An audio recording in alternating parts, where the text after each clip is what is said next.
Hello student, how are you. Lavish class 21 में आपका स्वागत है। मैं मुस्तफिक अहमद एक नई वीडियो के साथ। देखिए, बहुत इंपॉर्टेंट वीडियो होने वाली है।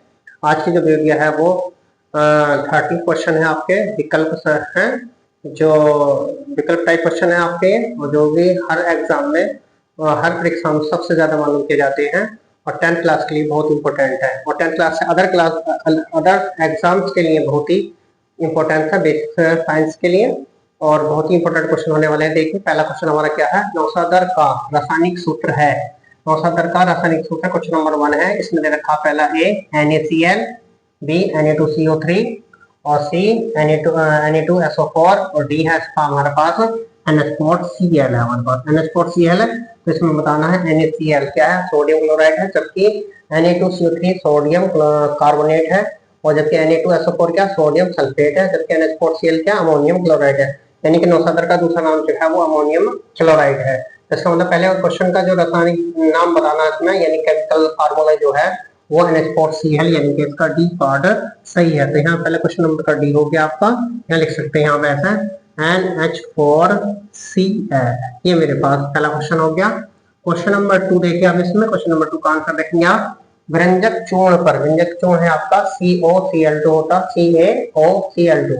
व्यंजक चूर्ण पर तनु सल्फ्यूरिक अम्ल, यानी सल्फ्यूरिक अम्ल है H2SO4 की अभिक्रिया से, यानी रिएक्शन करने पर कौन सी गैस निकलती है, यानी कौन सी गैस हमारे पास निकलती है, इसमें ये बताना है आपका कि व्यंजक चूर्ण पर तनु सल्फ्यूरिक अम्ल की अभिक्रिया से कौन सी गैस निकलती है।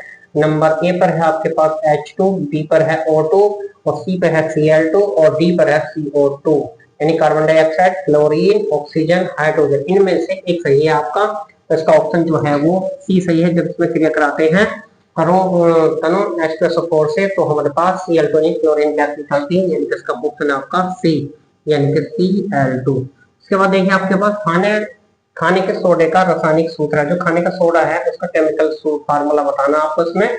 Na का जो पहले ए पार्ट है इसका, तो ए पार्ट में जो दे रखा बच्चों वो है आपका Na2CO3, यानी सोडियम कार्बोनेट। दूसरा है आपका बी NaHCO3, सोडियम बाइकार्बोनेट, और दूसरा सी है यहाँ पर NaCl, सोडियम क्लोराइड, और डी है आपका NH4Cl, जो क्वेश्चन नंबर 1 पर था आपका। नौशादर बोलते हैं NH4Cl को, यानी कि अमोनियम क्लोराइड।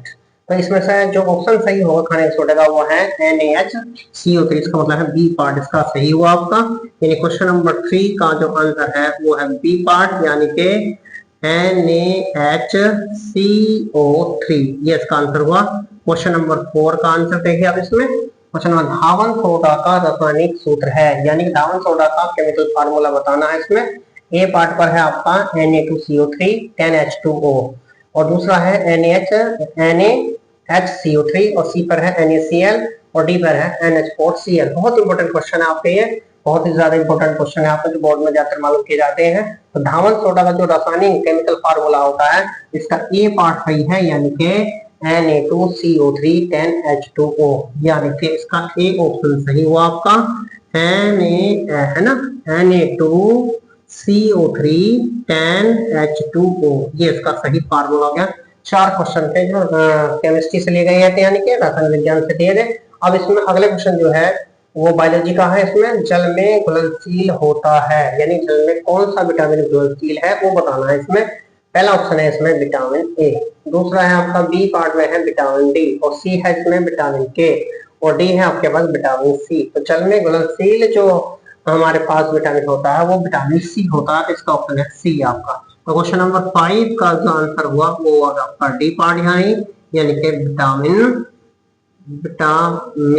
सी। विटामिन सी जो है जल में घुलनशील होता है। क्वेश्चन नंबर 6 है आपका, मनुष्य में कृंतक या छेदक दांतों की संख्या होती है, यानी छेदक दांतों की संख्या होती है। इसका दूसरा है कृंदंत। कृंतक क्या होता है, मनुष्य में कृंतक या छेदक दांतों की संख्या होती है। नंबर ए पर है 8, बी पर है 4, सी पे है 6, और डी पे है 12। तो क्वेश्चन नंबर 6 का जो आंसर होगा यहाँ पर वो आपको लिखना है यहाँ पर। इसका है ऑप्शन बी सही है, यानी कि छेदक धातु की संख्या जो होती है वो होती है हमारे पास 4। कितनी होती है, 4। यहाँ पर 4 होती है, यहाँ पर 4। इसका ऑप्शन हुआ बी आपका सही। क्वेश्चन नंबर 7 है आपका, विटामिन सी का अच्छा स्रोत है। क्वेश्चन नंबर जो 7 है उसमें ये बताना विटामिन सी का अच्छा स्रोत है वो बताना आपको। इसमें 4 ऑप्शन है। नंबर 1 पर है अंडा, बी पर है मछली, और सी पर है गेहूं, और डी पर है संतरा। तो इसमें चारों में से जो अंडा, मछली और गेहूं, ये अलग कंडीशन है। जो संतरा से विटामिन सी प्राप्त होगा इसमें, जो ऑप्शन डी सही है इसमें। तो ऑप्शन सी आप यहाँ पर ऑप्शन डी जो है वो सही हुआ, संतरा। संतरे में विटामिन सी पाया जाता है। ठीक है। इसके बाद स्वस्थ मनुष्य में, जो स्वस्थ मनुष्य होता है में सामान्य रक्त दाब यानी कि बीपी होता है। बीपी कितना होता है बताना। देखिए 140/90, और बी में है 140/100, और सी में है 120/80, और डी में है आपका 150/85। तो इनमें से सही कौन सा है? 120/80, ये आपका सही होगा आपका, यानी कि 120/80 वाला ऑप्शन जो है सी सही है आपका। ये क्वेश्चन नंबर 8 था आपका। क्वेश्चन नंबर 8 का आंसर है आपके पास सी। यहाँ पर सी हुआ आपका, यानी कि 120/80 आपका सही आंसर है। क्वेश्चन नंबर 9 है आपका। यहाँ पर ये कह रहा है कांच का अपवर्तनांक अधिकतम होता है। यानी कांच का अपवर्तनांक जो कांच का अपवर्तनांक है अधिकतम किस रंग के लिए होता है? हरे रंग के लिए, बैंगनी रंग के लिए, लाल रंग के लिए, पीले रंग के लिए। ये बहुत इंपॉर्टेंट है आपका, बोर्ड में ज्यादातर मालूम किया गया है आपका। कांच का अपवर्तनांक अधिकतम होता है, तो कांच का अपवर्तनांक जो होता है वो बैंगनी रंग के लिए अधिकतम होता है। इसका बी पार्ट सही है आपका इसमें। तो इसमें लिख देंगे क्वेश्चन नंबर 9 का बी हुआ आपका, यानी कि बैंगनी रंग। बैंगनी रंग के लिए ये ऑप्शन हुआ आपका सही आपका। क्वेश्चन नंबर 10 है आपका। क्वेश्चन नंबर 10 में देखेंगे आप इसमें प्रकाश की चाल न्यूनतम किसमें है? इसमें प्रकाश की चाल न्यूनतम बतानी किसमें है। नंबर 1 है हीरे में, और बी पार्ट है आपका इसमें जल में, कांच में, क्रोसीन में। इनमें से 3 में से एक सही है कोई सा आपका। तो देखिए जो हीरे जो प्रकाश की न्यूनतम चाल जो होती है वो हीरे में होती है, क्योंकि जल में अधिकतम होती है, कांच में भी होती है, क्रोसीन है आपका, लेकिन हीरे में न्यूनतम होती है। इसका ए पार्ट सही है यहाँ पर होता है। ये लिख देंगे हीरे में। क्या हो जाएगा आपका? हीरे में। हीरे में जो है प्रकाश की चाल न्यूनतम होती है। उसके बाद देखिए क्वेश्चन नंबर 10 अलीविन है आपका। ये इसमें बताना है आपका कांच का अपवर्तनांक 1.5 है।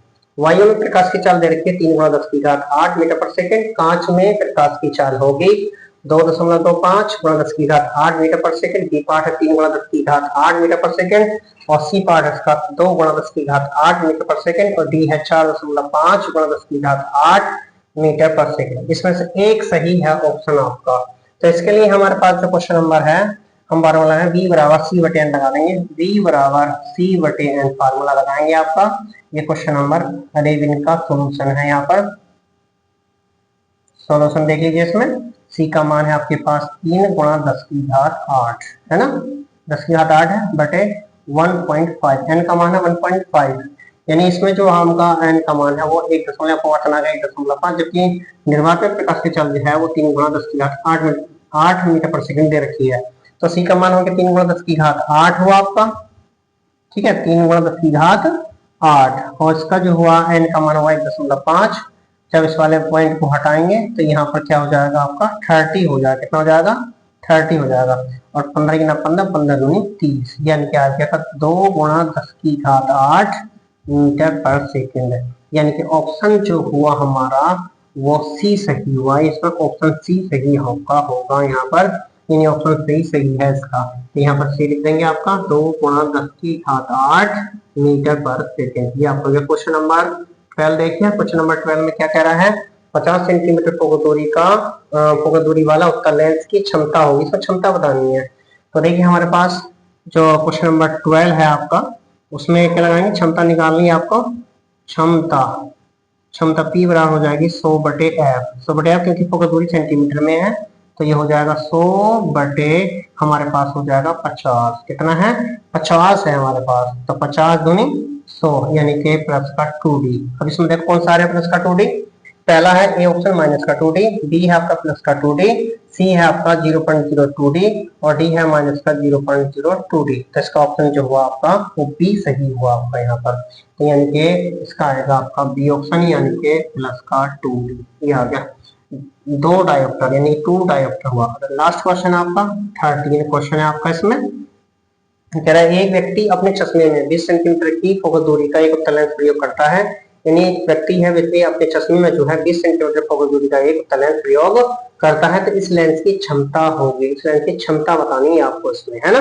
तो ये क्वेश्चन नंबर 13 है, इसका सोल्यूशन आपका देखिए 13 का सोल्यूशन है आपका। तो देखिए हमारे पास फोकस दूरी कितनी रखी है आपकी 20 सेंटीमीटर, क्षमता निकालनी है आपकी, क्षमता जो होती है P बराबर 100/f, 100/f लगाएंगे यहाँ पर, तो 100/20 हो जाएगा। f का मान कितना 20 है, सेंटीमीटर में है, तो 20 पंचे 100 यानी के बराबर प्लस का 5d। अब इसमें एक ऑप्शन देख लीजिए कौन सा है आपका, इसमें एक तो है माइनस का 5d, अब b है इसका प्लस का 5d, और c है प्लस का 2d, और d है माइनस का 2d। तो इसका b ऑप्शन सही है, प्लस का 5d, यानी कि ऑप्शन हुआ हमारे पास बी सही। तो इसका है बी, यानी कि प्लस का 5d। ये मेरे पास क्वेश्चन कंप्लीट हुआ आपके यहाँ पर, लेकिन आंसर इधर है, क्वेश्चन ये आएंगे आपके सारे विकल्प, और सारे विकल्प से जो है आंसर यहाँ पर जैसा हमें करना होता है उस तरह से यहाँ पर लिखा हुआ है सारी चीजें, ठीक है नहीं। सारे क्वेश्चनों के आंसर आपके पास है इसमें, और सबके आगे जो क्वेश्चन है वो आंसर वो सोल्व, जो क्वेश्चन वैसे तो उसको सोल्व करके मैंने दिखाया है यहाँ पर। देखो क्वेश्चन नंबर 11 का सोल्यूशन ये आएगा, और क्वेश्चन नंबर 12 का सोल्यूशन ये है आपका, और क्वेश्चन नंबर 30 जो है उसका है हमारे पास ये सोल्यूशन है 13 का, यानी कि प्लस का 5 दिया। तो देखिए आपकी ये बहुत इंपॉर्टेंट वीडियो थी आपकी, तो आपसे गुजारिश है हमारे चैनल को सब्सक्राइब करें ज्यादा से ज्यादा, और अपने फ्रेंड को, दोस्तों को, यानी कि अपने जो क्लास में पढ़ने वाले सबको इसको जो है अलग से गाइड्स हैं उनको भी आप इसको जो है सब्सक्राइब कराएं चैनल को ज्यादा से ज्यादा। धन्यवाद।